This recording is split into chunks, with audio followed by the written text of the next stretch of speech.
What's going on, guys? My name is Sam, and today we are going to be diving into an analog series called Vita Carnis.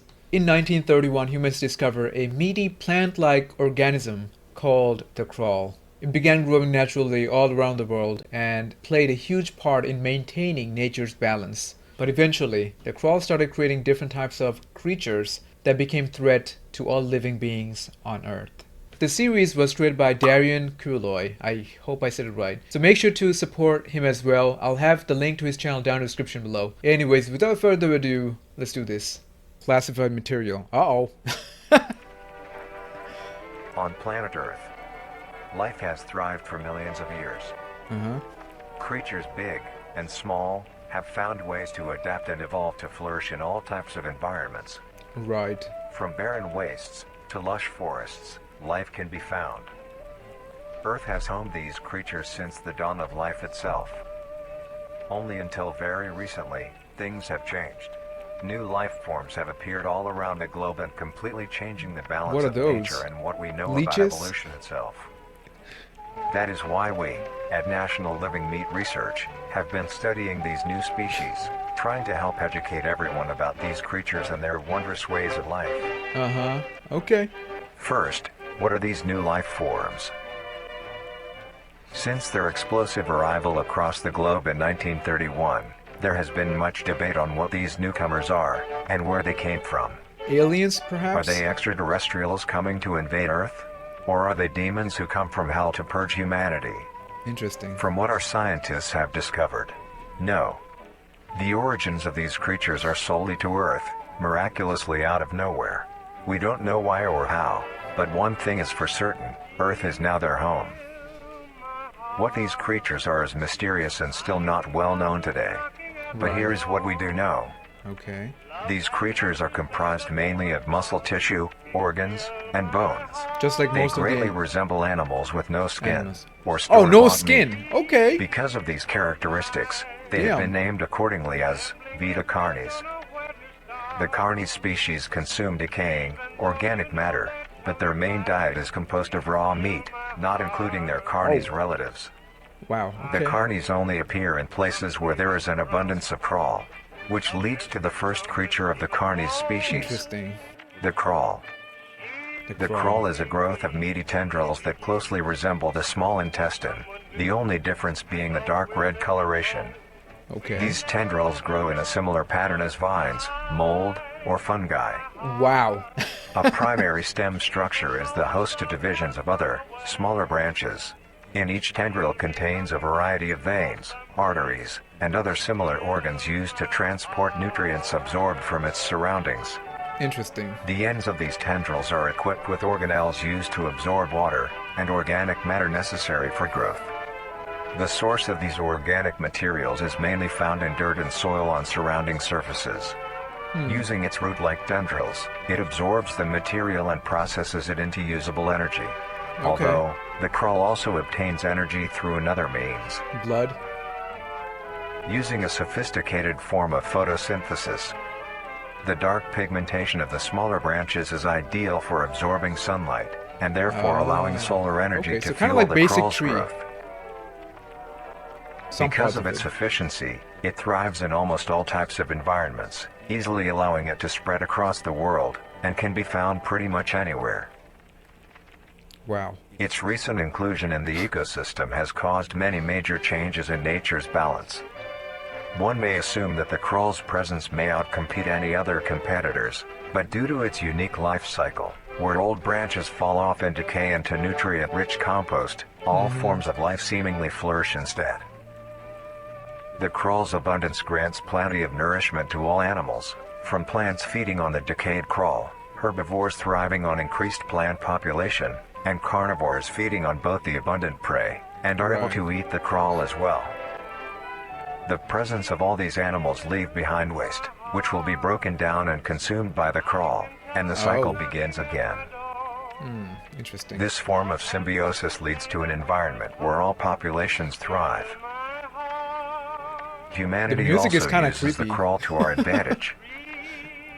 Because of the supernatural rate of growth and its richness in nutrients, it has been sustained because of the It has been sustainably cultivated into domestic farms.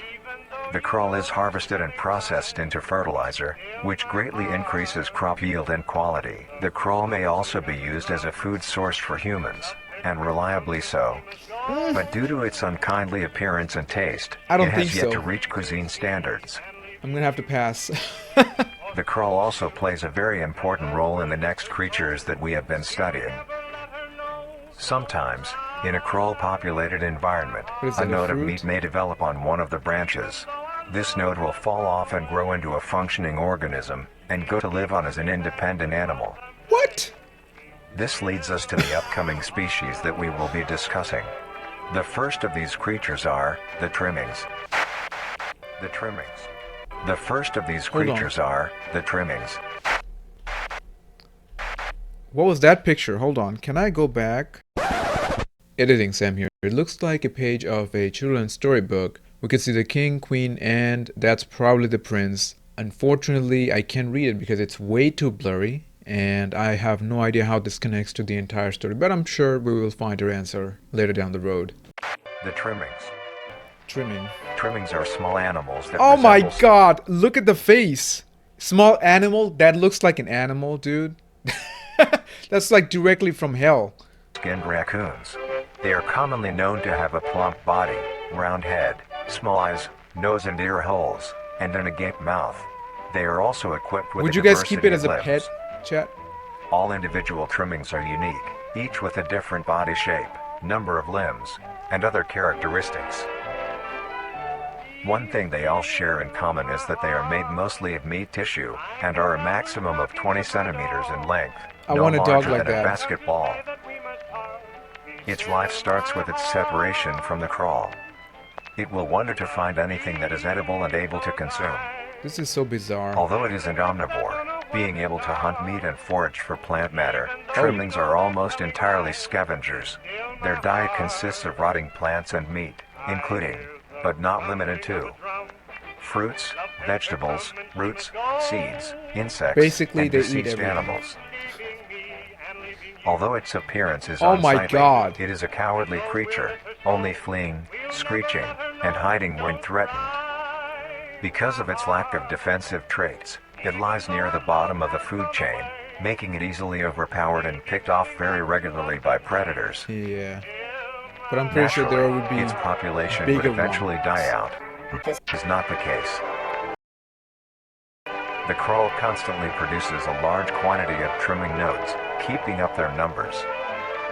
Naturally, trimmings can be found wherever there is abundant crawl. Yeah, they should be Trimmings burning those grow at a crawls decent in the pace, first place. reaching maturity at around 7 months, having a maximum lifespan of 2 to 4 years. Although they are plentiful, humanity has no proper way to implement trimmings into society. Their overabundance has even considered them pests, due to them digging through trash bins and making excessive Imagine noise at seeing night. those in real life.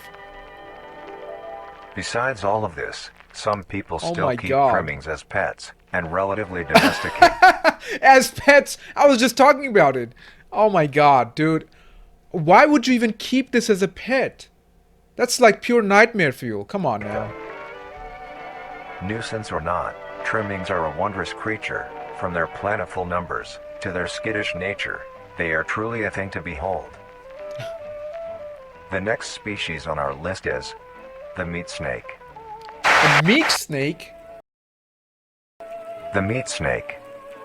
The meat snake is a worm-like creature, Oh my made of god. a variety of types of meat, coated in a transparent, skin-like membrane. Its size varies during its lifespan, depending on how much it consumes. When it first separates from the crawl, it is only a few centimeters in length. Eventually, it will reach an average length of 5 meters. Oh my Although, god. Under 16 extreme feet? conditions, like natural disasters, war, or plague, it can greatly surpass this length. The meat snake's diet consists entirely of dead animals or parts. A meat snake is incapable of consuming a healthy, living organism. For now. The meat snake allocates its food by using a tongue-like organ covered in sensors to touch and feel its environment. Kind of like The snake, sensors catch basically. particles of decaying meat, notifying the meat snake that there is food nearby. This process shares many similarities to regular snakes, hence the meat snake's name. Once it locates the corpse, the meat snake will open its jaw and swallow the entire body whole. Oh, wow. Okay. Once the entire body is consumed, the meat snake's stomach will release a variety of chemicals. Some will break down soft tissue like skin, and the connection points between muscles. Others chemicals will then ferment and preserve the tissue to keep it from breaking down for as long as possible. After that, the remaining flesh and bones will move along the meat snake's tract, and slowly be implemented into its own structure, extending the meat snake. So it doesn't poop? I guess not. Unsatisfactory parts like skulls, pelvises, hair, and fingernails will be excreted. Oh, okay. Speaking of skulls, the meat snake will take the skull from the consumed organism and use it as its own. Each Wait, meat what? snake has its own skull, each corresponding to what that one has consumed. Uh-oh. During its lifespan, it will swap or replace these skulls if needed. Hear me out. If the meat snake eats a human being, would it be able to transform into a human being, considering it can literally shapeshift, right? A meat snake's lifespan depends entirely on how much a meat snake consumes. The longest one has lived for was 28 years. Damn. That's The pretty long. meat snake has no predators and is immune to disease, due to its preserving chemicals. The only significant ways a meat snake can die is through starvation, burning, or complete destruction of the meat snake's membrane coating. Huh. Interestingly, the meat Oh my snake is God. the only member of the Carnis family that is able to reproduce. When a That meat is snake so reaches big. an excessive size, and is in the conditions to do so, it will commence mitosis, splitting itself in two. Then the now two meat snakes will go on their separate ways and live on as two distinct organisms. Oh, okay. Meat snakes can only be found in moderate temperature climates, not too hot, not too cold. Gotcha. Their population depends entirely on the amount of corpses available. Where there is death, there are meat snakes. Humanity will use them to our advantage. Meat snakes are a very efficient and clean way of disposing of any meat products. The preserving fluid within the meat snake's body disinfects the carrion, preventing the think we spread should of be disease. Dependent on meat Humans snakes. use meat snakes in butcher shops as a waste bin, dispose roadkill, within war on the battlefield to dispose of festering bodies and parts, and within zoos to dispose of deceased animals. They are Yeah, things are extremely gonna take a tame, turn for the not worse. caring if any creature is around them, only acting defensively when it is within consuming a meal. This means they are very easy to tame. Overall, I don't think meat so. snakes are a marvelous creature with a very interesting way of sustaining itself. It is an amazing experience to encounter one, as long as you don't mind the smell. The smell, he said. Our next creature is the mimic.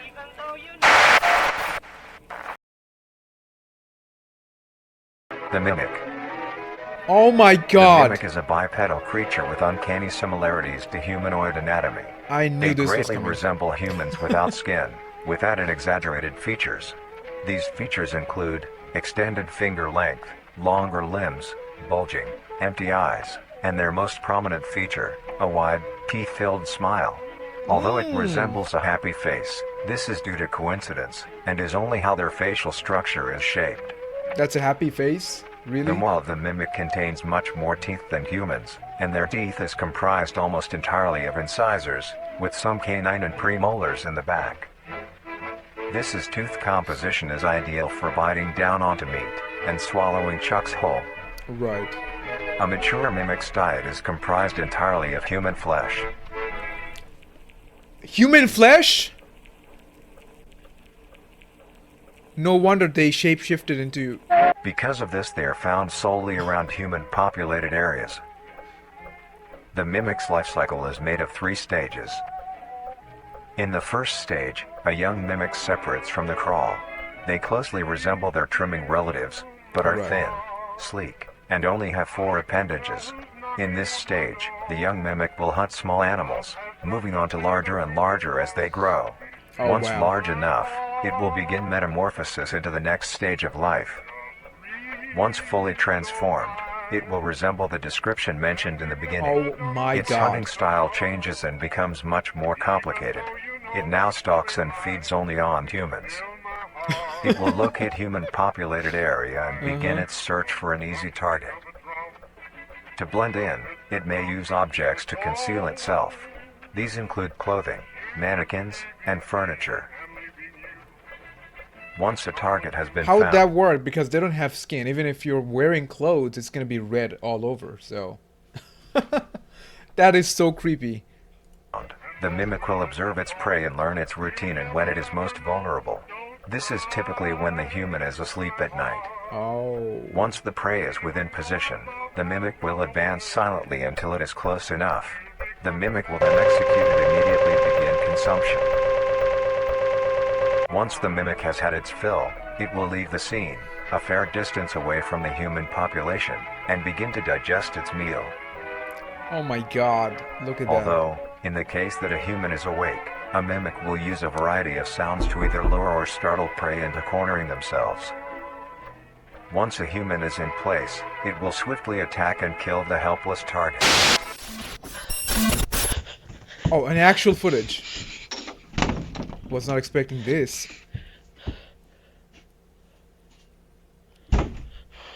Do guns even work on these things?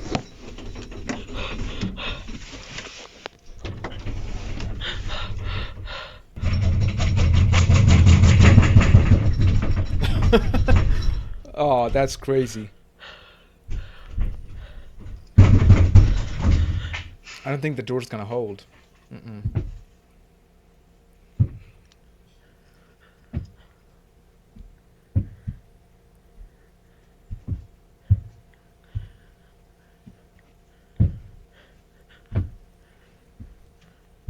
Why is she turning on the flashlight?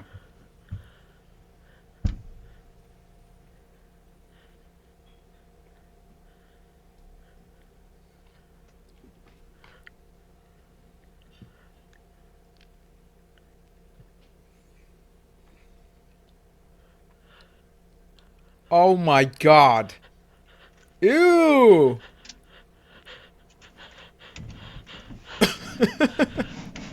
Oh my gosh, look at that.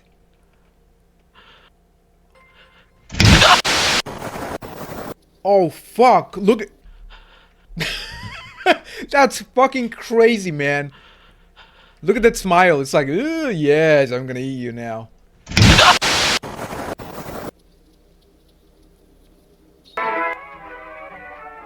The next stage of the mimic's life cycle has two potential morphs it may develop into.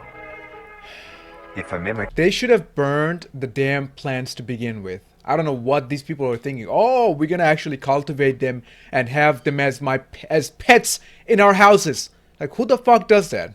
has a consistent supply of food, it will develop more human-like features. It will grow skin, hair, and by the end will look nearly identical to a human being. Oh, It now okay. can blend entirely into civilization and Uh-oh. lure other humans more effectively. The second type of morph happens when a mimic receives an overabundance of food. It will grow into a larger, more evolved hunter. Its proportions will increase in length, and Elder its mimic. humanoid features will fade away. It grows a thick, dark coating of a flexible skin, which is highly durable, and increases in strength the more the elder mimic consumes. This Oh. excludes the face, which is now coated in a pale pink skin. The mimic's teeth have also moved deeper into the mimic's throat, leaving the its mouth a throat? toothless grin.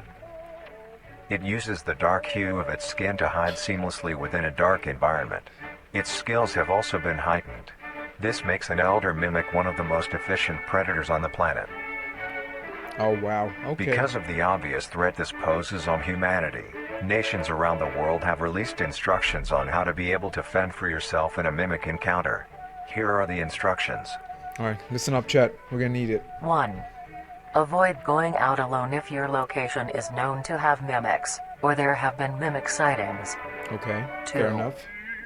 If you encounter a stationary mimic, seemingly unfazed by your presence, quietly leave the location and alert your local authorities.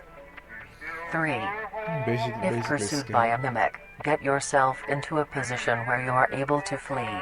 Mimics will rarely attack if a person has a clear escape route. 4. In the event that you have been cornered by a mimic, roll into the fetal position, protecting your neck, face, and vital organs from attack. Make as much noise as you can to alert any other people. I 5. don't think that's gonna work. If you have a weapon, do not use it. A mimic is fairly resilient, and any strikes or shots on a mimic is not effective enough to bring On it down shots in as time. well? You gotta be Instead, kidding me. use it as a barrier between you and the mimic to block any attacks. 6. How are you supposed to fight back? Like, when you actually reach out to the authorities, like, what are they gonna do? Shoot it? Like, obviously shooting it doesn't work, so... In a situation where a mimic is hunting in the immediate area and is not aware of your position, hide somewhere low, like under a bed or behind other furniture. A mimic will not linger too long to search for prey and will move on. Be safe, and avoid any encounters with a mimic at all costs. Next up, the harvester. The harvester. The Sounds like a harvester plant. is a large, bulbous mass, with a large amount of tendrils spreading from the base. Right. The It looks bulb like measures around 3 meters in height the and 2 alien meters movies, in right? diameter. The face huggers. The tendrils, on the other hand, can extend up to 150 meters in diameter Oh, horizontally. wow. Okay. The harvester is a specialized form of crawl that grows in Oh a my unique gosh, and deadly look at way. A harvester It's a is big created meatball. when a node that will grow into a harvester, instead of separating, continues to grow. Eventually, it will grow tendrils of its own. It uses the energy provided by its mother branch and expands its reach further. Its tendrils, hidden just below the surface of the ground. Right. The harvester is equipped with 2 types of specialized tendrils. The first type is bulky and flat. They lie the closest to the surface. This These looks branches like are giant lined on each centipedes. length of the tendril with spines, extending in the shape of a bear trap. On each side of the branch, those particular spines have a vein that feed into them, that pump 2 types of venom. On one side, the spines can inject a neurotoxin, which will attack the nervous system of whomever it is injected into, causing Right. sudden paralysis. The other side can inject an anticoagulant, which when injected, prevents blood cells from clotting.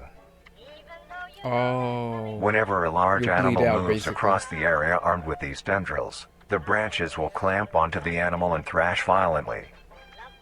Once the prey has been injected with both venoms, the tendrils will rest and the prey will immediately collapse. The animal will be unable to move due to the paralysis, and the wounds caused by the thrashing bleed out. spines will not stop bleeding.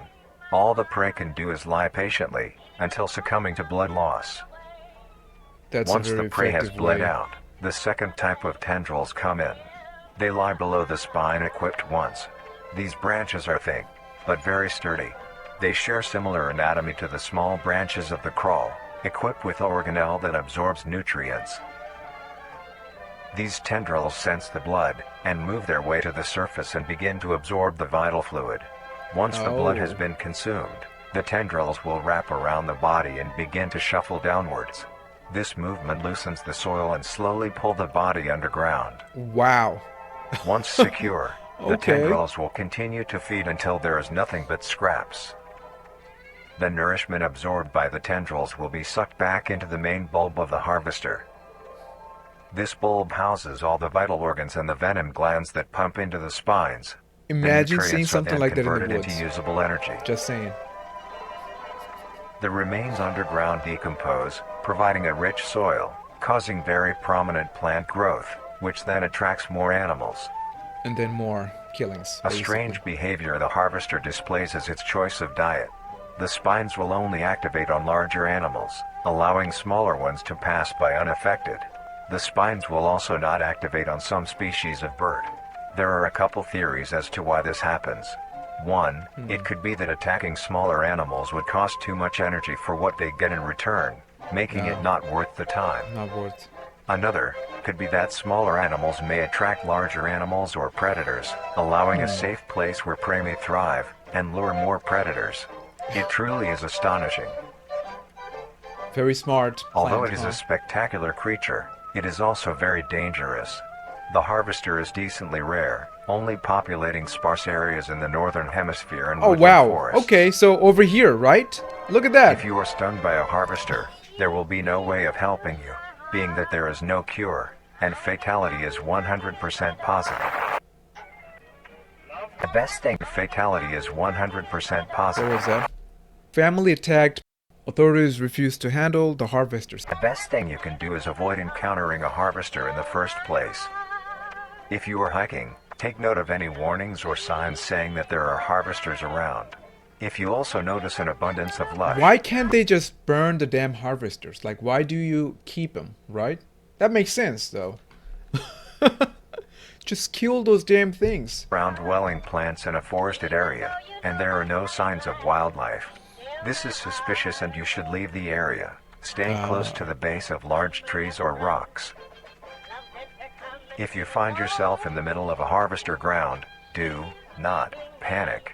Sudden movements may activate the tendrils and will inject you. Although a harvester is rather forgiving, do not risk any skittish movements. Remain calm. Right. If you have any objects with considerable heft, like coats, backpacks, or full water bottles, gently take that object and lightly toss it towards the bulb, and away from your escape route. This will activate the spines on where the object lands, distracting the bulb for a moment. You will then slowly begin to do wide shuffles away from the bulb. Kind of like the Tremors movie, If right? possible, throw another object when you are certain you are a fair enough distance away, just to be safe. Continue until you are completely sure you are out of harm's way. You may come out unscathed, but don't be too obnoxious, or you will be a harvester's next meal. Next up, the host.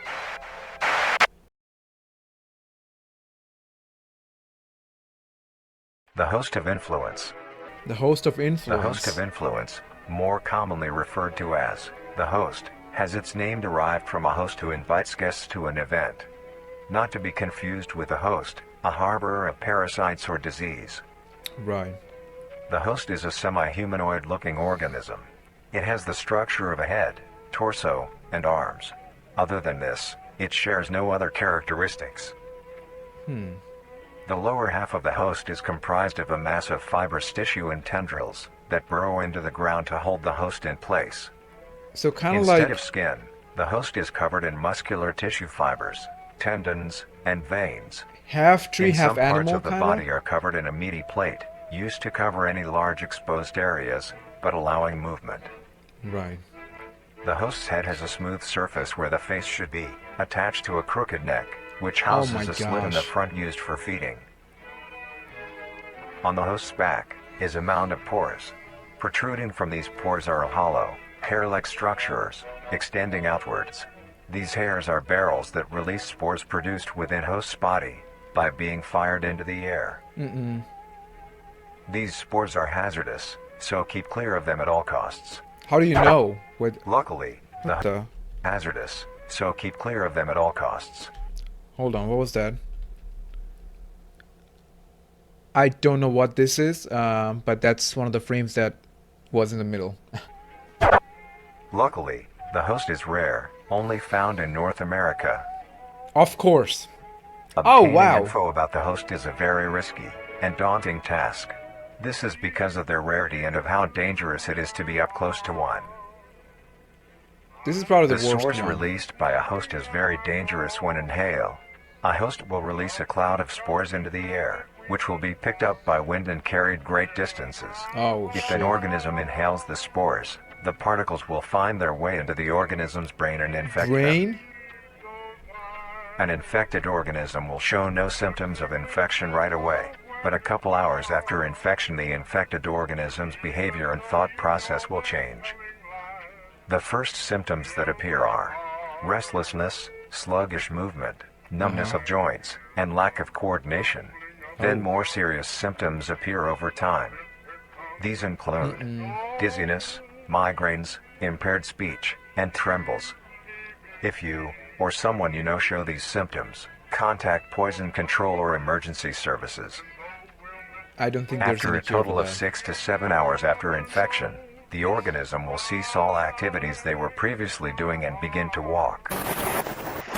The direction the infected will walk is towards the host whose spores have been inhaled by the infected individual. Oh, so it's controlling the If the the infected person. makes their way to the host, they will kneel down in front of it, expose their vital organs, and the host will promptly gut and remove those organs.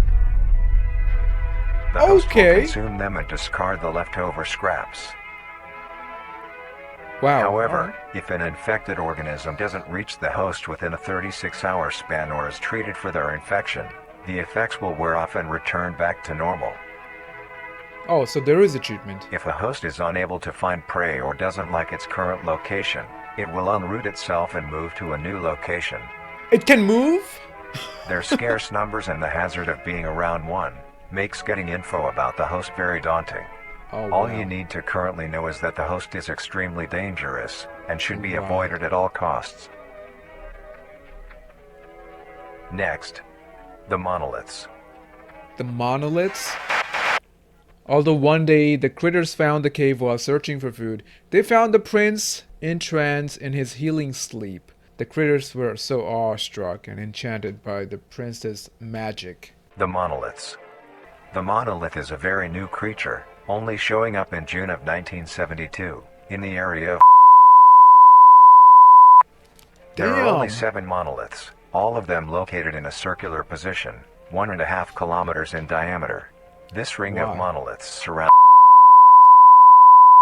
My god, it's so loud. The monolith is a Titanic-sized being, measuring roughly 120 meters in height. What? Each monolith has 2 trunk legs that are firmly embedded underground. Oh my god, what the fuck? Like, are you kidding? 120 meters. That's like almost a 40-story building. That's freaking insane, Chad. Imagine seeing something like that. It reminds me of the movie Cloverfield. I don't know if you guys seen the movie. The legs connect to a torso. Oh The my creature gosh. itself is made of hundreds of thousands of meaty strands, tightly woven together to form the structure. These strands end at the neck, fusing into a solid mass of hardened flesh in the shape of an upside-down triangle, with a hole in its center. On each side of the monolith where arms would be, there are dozens of long, rope-like appendages. These reach just barely to the ground. At the creature's feet, the strands go deep into the earth and extend horizontally a decent distance away. Right. What the monoliths move do is around? simply stand and do nothing. The only activity documented that the monoliths have done was in... Wow. During this period, they were you stop? extremely aggressive. When the group of were making their Dude, way stop! to the city, the monolith that they had passes roared a deep bellow and swung its appendages at the team, completely wiping them out.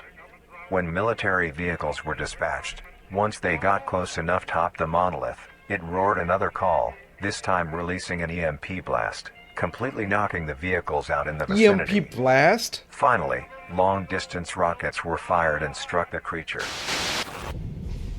What happened then? You gotta nuke those things. Alright, something else is going on. Oh my god.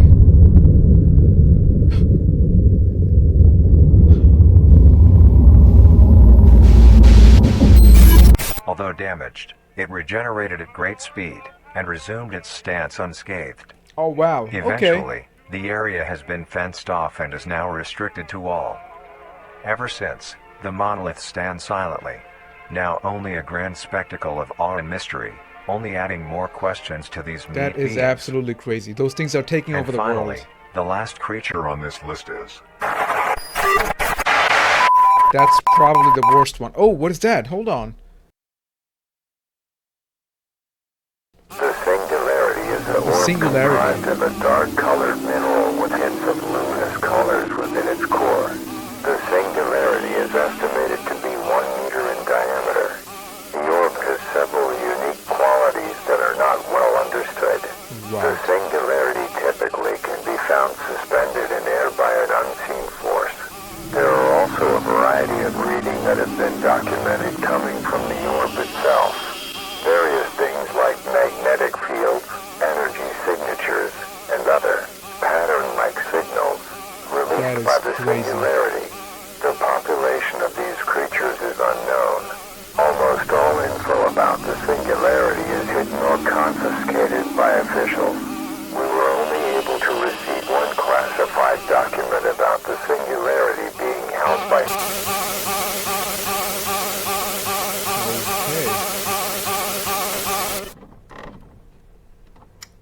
marvelous and majestic world that exists today, it's as extraordinary to have such strange and mysterious beings appear all around us.